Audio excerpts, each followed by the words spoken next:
ये ट्राली वो करनी है रिपेयर हो सी ना छोटे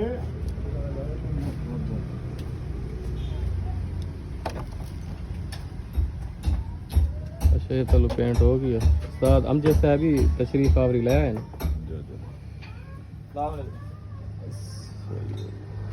अच्छा ये केबन हो गया हाँ से ये मुकम्मल करण करना है